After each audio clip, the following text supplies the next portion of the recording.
ओम शांति। दिनांक 20 अगस्त सन 1971। अव्यक्त बाप दादा के मधुबन से उच्चारित मधुर महावाक्य। वाणी का विषय है सबसे श्रेष्ठ तख्त और ताज। मीठे मीठे बाप दादा बोले, आज यह भट्टी का ग्रुप डबल भट्टी करने लिए आए हुए हैं। डबल भट्टी कौन सी है? डबल भट्टी के रहस्य को समझते हो? मधुबन तो है ही भट्टी, लेकिन मधुबन भट्टी के अंदर भी विशेष कौन सी भट्टी में अपने रहे हुए संस्कारों को भस्म करने के लिए आए हैं। तो डबल भट्टी का फोर्स भी बढ़ता है ना, क्योंकि कोर्स मिलता है। एक तो जनरल, दूसरा पर्सनल। डबल कोर्स होने कारण डबल फोर्स भी बढ़ता है। तो जैसे डबल फोर्स बढ़ता है, वैसे ही सदा अपने को डबल ताजधारी समझकर चलते रहें, तो यह डबल कोर्स सदैव फोर्स में रहे। डबल ताज कौन सा है? अभी डबल ताजधारी हो कि भविष्य में बनेंगे? बाप दादा ने पूछा, अभी डबल ताज कौन सा है? एक है लाइट अर्थात प्योरिटी की निशानी का, और दूसरा है संगम युग पर सर्व प्राप्तियां होती है, जिस शक्ति द्वारा ही जिम्मेवारी को धारण कर सकते हैं। तो लाइट का क्राउन भी और माइट का भी है, प्योरिटी का भी और पावर का भी। यह डबल ताज निरंतर धारण करने वाले। तो बताओ, डबल फोर्स सदा कायम नहीं रहेगा? दोनों की आवश्यकता है, और दोनों सदा कायम रहने से सदा शक्तिशाली स्वरूप दिखाई देंगे। सर्विस में सफलता प्राप्त करने लिए भी यह दो ताज आवश्यक है। फिर जितना जितना नंबरवार हर एक ने धारण किए हैं, उस प्रमाण स्वरूप में सफलता व अपने पुरुषार्थ में सफलता पाते जा रहे हैं। तो डबल ताज भी चाहिए और डबल तख्त भी चाहिए। डबल तख्त कौन सा है? तो हर एक ने अपना अपना रिस्पॉन्स किया। एक तो बाप दादा के दिल रूपी तख्त नशीन होना है। सभी से श्रेष्ठ तख्त तो बाप दादा के दिल तख्त नशीन बनना ही है। साथ साथ इस तख्त पर बैठने के लिए भी अचल अडोल एक रस स्थिति का तख्त चाहिए। अगर इस स्थिति के तख्त पर स्थित नहीं हो पाते, तो बाप दादा के दिल रूपी तख्त पर भी स्थित नहीं हो सकते हैं। इसलिए यह अचल अडोल एक रस स्थिति का तख्त बहुत आवश्यक है। इस तख्त से बार बार डगमग हो जाते हैं। इसलिए अपने अकाल तख्त नशीन बनने के कारण इस एक रस स्थिति के तख्त पर भी स्थित नहीं हो सकते। तो अपने इस भ्रकुटी के तख्त पर अकाल मूर्त बन स्थिति होंगे, तो एक रस स्थिति के तख्त पर और बाप दादा के दिल तख्त पर विराजमान हो सकेंगे। तो डबल ताजदारी भी हो, डबल तख्त नशीन भी हो, और जो नॉलेज मिल रही है वह नॉलेज भी मुख्य दो बातों की है। वह कौन सी है? नॉलेज भी मुख्य दो बातों की मिलती है ना, अल्फ और बे। अल्फ और बे कहो व रचेता और रचना कहो। रचना में पूरी नॉलेज आ जाती है, तो रचेता और रचना इन दोनों मुख्य बातों में अगर नॉलेजफुल है तो पावरफुल भी बन सकते हैं। अगर कोई रचना की नॉलेज में पूरी नॉलेजफुल नहीं है, कमज़ोर है, तो स्थिति डगमग होती है। रचना की भी पूरी नॉलेज को जानना है। जानना सिर्फ सुनने को नहीं कहते। जानना अर्थात मानना और चलना, इसको कहते हैं नॉलेजफुल। जो जानता, मानता और चलता भी है, अगर मानना और चलना नहीं है, तो नॉलेजफुल व ज्ञान स्वरूप नहीं कहा जाता। चलना, मानना अर्थात स्वरूप बनना। कुछ न कुछ रचेता और रचना के नॉलेज की कमी हो जाने कारण पुरुषार्थ में कमी पड़ती है।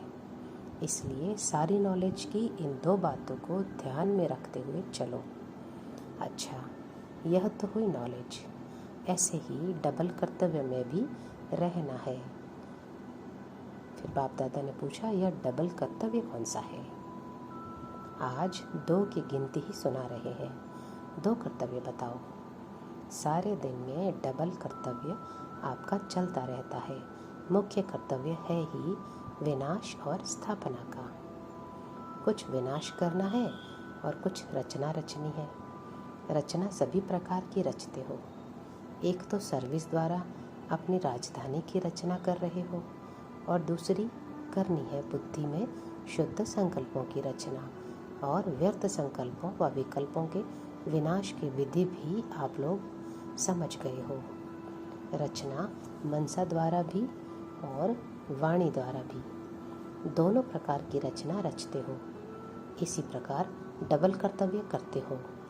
इसी कार्य में सारा दिन बिजी रहते हो। बिजी रहे तो बताओ, एक रस स्थिति नहीं हो सकती?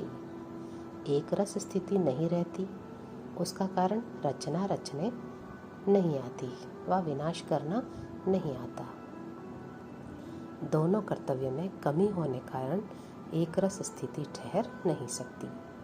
इसलिए डबल कर्तव्य में रहना है। यह डबल कर्तव्य भी तब कर सकेंगे जब पोजीशन में रहेंगे। डबल पोजीशन कौन सा है? इस समय का पूछ रहे हैं। डेइटी यानी देवत्व से इस समय का गॉडली पोजीशन हाईएस्ट है। तो एक यह पोजीशन है कि गॉडली चिल्ड्रन है, ब्रह्मा कुमार कुमारियाँ भी है। यह हुआ साकारी पोजीशन।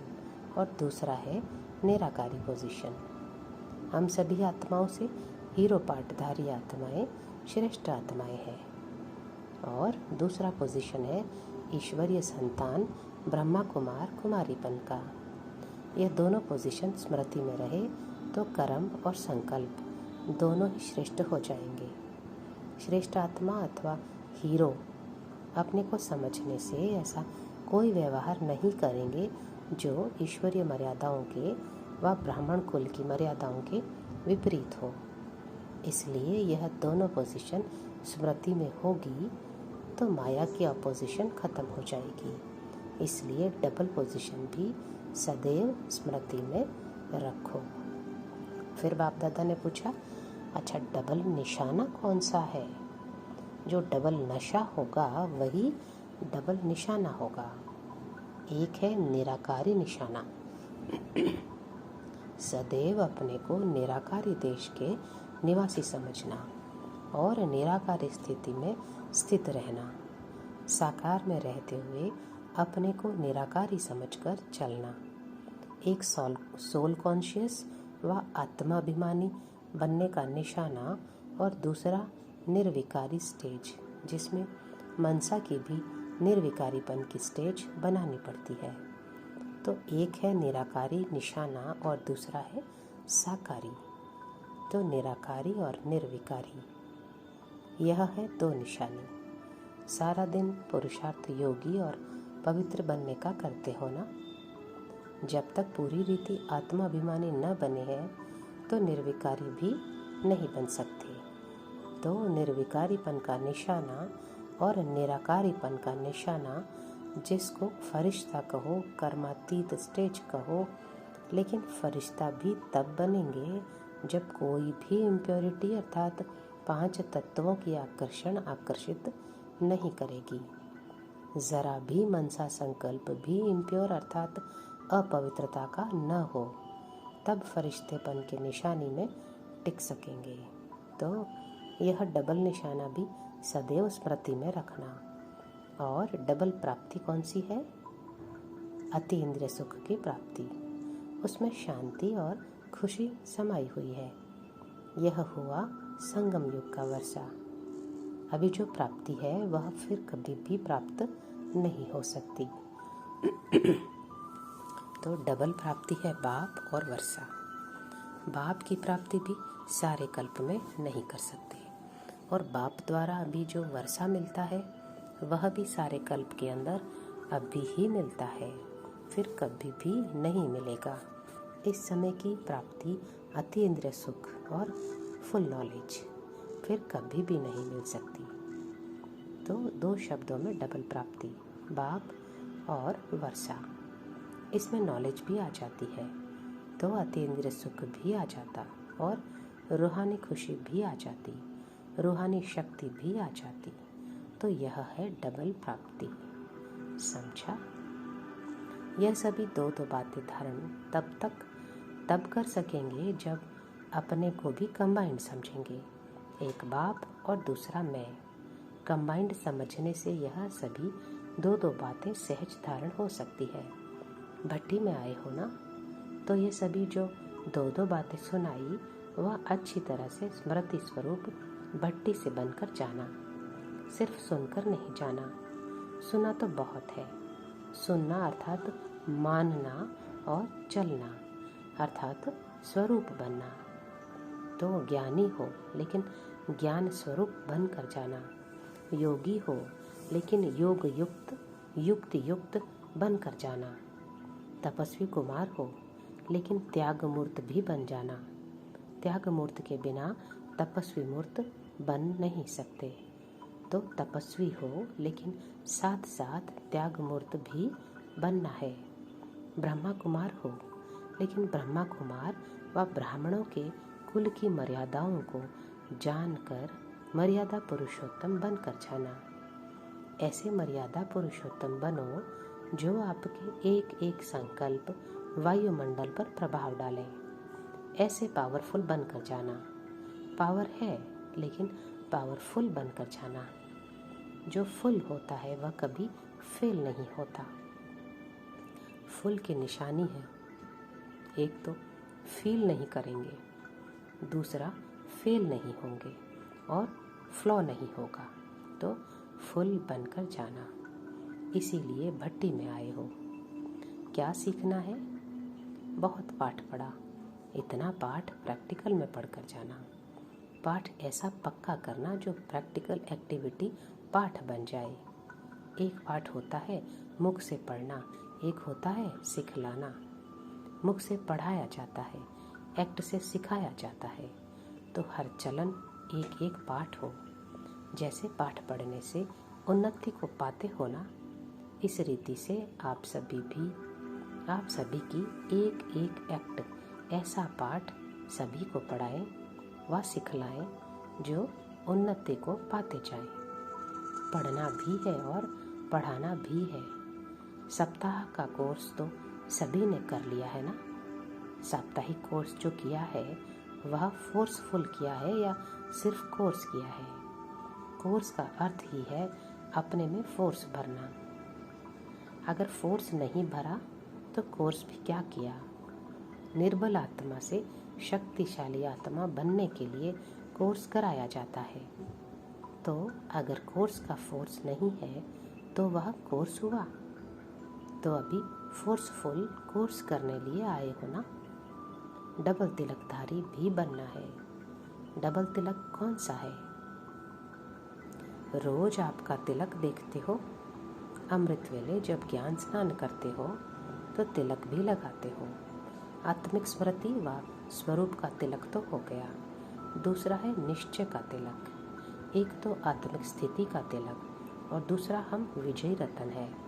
हर संकल्प, हर कदम में विजय, सफलता भरी हुई हो। यह विजय का तिलक विक्ट्री है। तो आप लोगों का तिलक है विजय का और विजयी रूप का। यह डबल तिलक सदैव स्मृति में रहे। स्मृति अर्थात तिलकधारी बनना है। तो डबल तिलक को भी कभी भूलना नहीं है। मैं विजयी हूँ। इस स्मृति में रहने से कभी भी भिन्न भिन्न परिस्थितियाँ हिला नहीं सकती। विजय हुई पड़ी है। वर्तमान समय अपनी स्थिति डगमग होने कारण विजय अर्थात सफलता में डगमग दिखाई देते हैं, लेकिन विजय हर कर्तव्य में हुई पड़ी है। जैसे कोई सीजन की खराबी होती है तो सीजन की खराबी के कारण टेलीविज़न में भी स्पष्ट दिखाई नहीं देता है। इस रीति से अपनी स्थिति की हलचल होने कारण विजय का अथवा सफलता का स्पष्ट अनुभव नहीं कर पाते हो। कारण क्या है? अपनी स्थिति की हलचल स्पष्ट को भी अस्पष्ट बना देती है। उलझनों के कारण उज्जवल नहीं बन सकते हो। इसलिए अपनी स्थिति की हलचल नहीं होगी तो स्मृति क्लियर होगी। वह होती है सीजन क्लियर। यह है स्मृति क्लियर। अगर स्मृति क्लियर है तो सफलता भी क्लियर रूप में दिखाई देगी। अगर स्मृति क्लियर नहीं व अपने ऊपर पूरी केयरफुल कम होने कारण रिजल्ट भी फुल नहीं दिखाई देती। जितना अपने ऊपर केयर रखते हो उतना क्लियर होते हो और इतना ही सफलता अपने पुरुषार्थ में व सर्विस में स्पष्ट और समीप दिखाई देगी। नहीं तो न स्पष्ट दिखाई देती है न समीप दिखाई देती है। टेलीविज़न में दूर का दृश्य समीप और स्पष्ट भी होता है ना।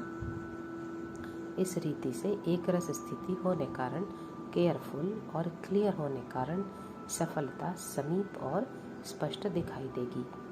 समझा? अगर दोनों से एक की भी कमी होगी तो सफलता अनुभव नहीं करेंगे, फिर उलझेंगे। फिर कमजोरी की भाषा होती है कि क्या करें, ये कैसे होगा, यह भाषा हो जाती है।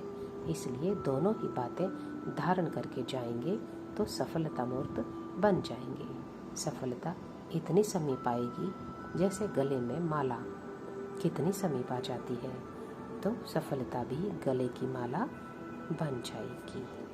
अच्छा, ओम शांति।